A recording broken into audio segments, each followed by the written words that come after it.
Boynazarov yarim o'rta vazn toifasi 77,1 kilogramda faoliyat olib boradi. Har ikkisi g'alabali seriyaga ega, mag'lubiyat yo'q. Birinchi raund boshlandi. Aytib o'tilganidek, Otam Boynazarovning bazasi belbog'lik kurash va buni MMA'da ajoyib tarzda qo'llayotgan vakillarimizdan biri sanaladi. Albatta, Xotanbek Boynazarov ayni damda O'zbekiston MMA vakillari ichida eng uzun g'alabali seriyaga ega jangchilar qatoriga kiradi. 12 g'alabali seriya bu ancha-muncha gap degani, chunki UFC'ga yaqin turgan jangchilarimizdan biri. Warriors chempioni. Magomed Habib Ramazanov esa yaxshi qo'l, aniq. 5 g'alabali seriya qayd etgan Magomed Habib. Barcha g'alabalari muddatdan avval 4 ta g'alabasi birinchi raundning o'zidayoq. Umuman hakamlar qarorigacha jang qilmagan bu jangchi. Demak, bugun testdan o'tishi mumkin yoki mana o'zining belbog'lik kurashini ko'rsatib qo'ydi mana do'stlar. Demak, birinchi urinishdayoq takedown amalga oshyapti. Ha do'stlar. Mana bunday vaziyatda ajoyib foydalanadi Xotan Boynazarov. Anjarani ushlamaslikni aytdi referi.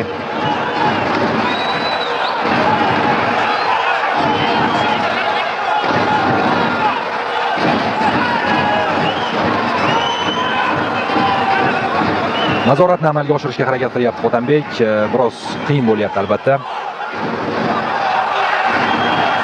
Yana bir takedownga harakat qilib ko'radi.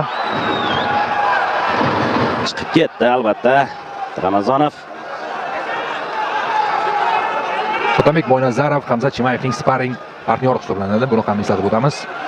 Kerakli o'sha mashg'ulot yig'inlariga aynan Xotanbekni Hamzat Chimayev taklif etadi.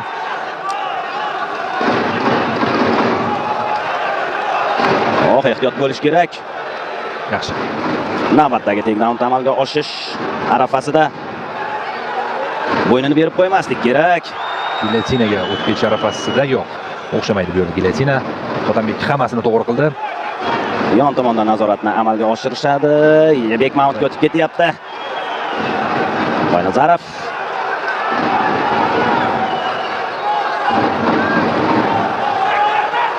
qulatyapti raqibni. Boynazarov lekin ushlab turish oson bo'lmayapti. Shuncha chandiqni ko'ryapmiz Magomed Habibning tanasida.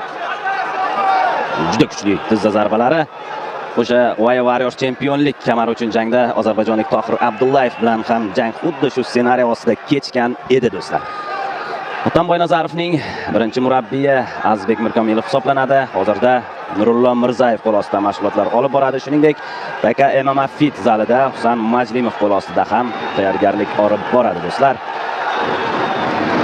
Klinch holatida tizza zarbalarini yo'llayapti Xotanbek.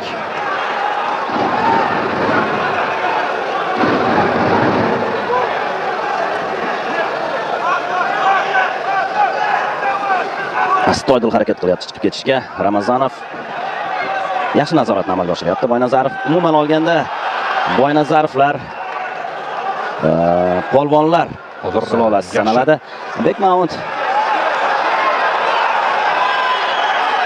qiyin holatga tushiryapti raqibini. Xotanbek.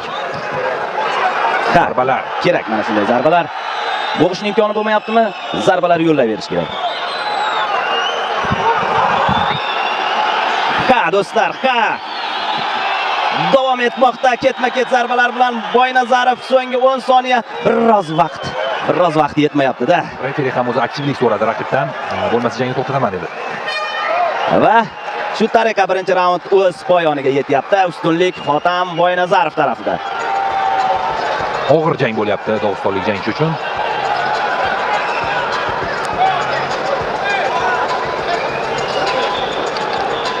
Takroriy lavhalar namoyish etishadi.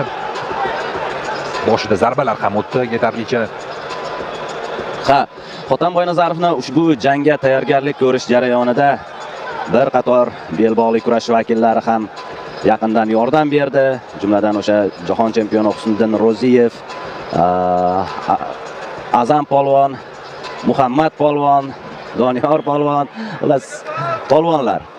Asilbek Muhammadjonov, Asrorbek Anvarjonov, Ba'zilar qolib ketgan bo'lsa, aybga buyurmaysiz. Demak, ikkinchi raund boshlanmoqda do'stlar. Eslatib o'taman, bu jang asosiy jang bo'lgani uchun 5 raund bo'lib o'tadi. Va haftadan 5 raundgacha cho'ziladimi degan savol ham uyg'onib qoldi birinchi raundda ko'rib. Ertaroq tugay qolsin, albatta. Otanbek Boynazarov g'alabani ertaroq nishonlasin deb umid qilamiz.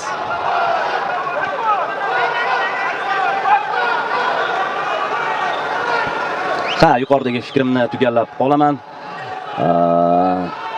Boynazarovlar polvonlar sulolasi sanaladi.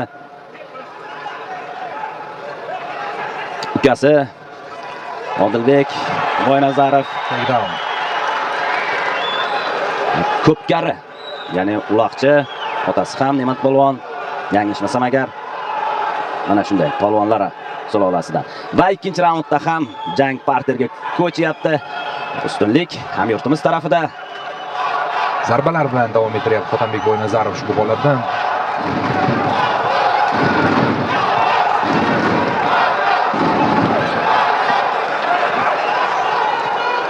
Ajoyib. Bek mount. Mana endi vaqt ko'proq. Mana endi hali to'liq o'ta olmadi oyog'i. O'tkaza olmadi. Ramazanov qoldi.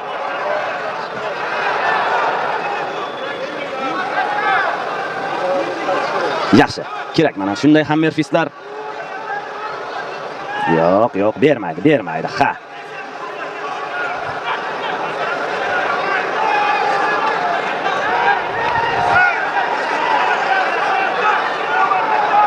Zarbalar.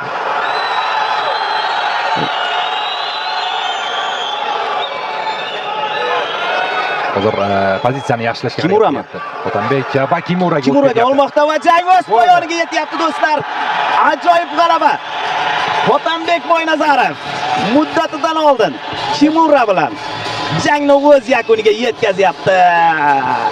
Do'stlar, albatta ushbu ajoyib g'alaba bilan tabriklaymiz barchani. Eng qizig'i, raqib taslim bo'lish belgisini bermagan ekan va norozi bo'ldi referidan hozir jangni to'xtatgani uchun. Referi esa menimcha qulog'iga "Men seni sog'lig'ingni o'yladim" deb qo'ygan bo'lsa ajab emas. Do'stlar, mana takroriy lavha. Kuzatamiz. Qani? Mana Kimuraga o'tib ketayotgan bir palla. Kimura mana baqirgan ekan. Baqirgan, lekin mana norozilik bildirgan, hozir ko'rasiz. Taslim bo'lmagani uchun, aynan taslim bo'lish belgisini bermagani uchun norozi ekanligini aytgan edi. Lekin o'zi baqirish ham mumkin emas o'zi aslida. Referi istalgan vaqtda jangni to'xtatishi mumkin. Nima bo'lganda ham 13-g'alabali seriya va 13-si yana bir mag'lubiyatsiz jangchi ustidan bo'ldi. Bu albatta oddiy g'alabadan ko'ra ming chandon yaxshiroq. Do'stlar, Mangu ligasining ilk turniri mana shunday yuqori notada yakunlanyapti do'stlar. Markaziy jang Otan Boynazarov g'alabali seriya davom etadi. Navbatdagi jangi esa albatta okean ortida Amerika Qo'shma Shtatlarida UFC da bo'lishini istardik. Bunga u juda ham yaqin.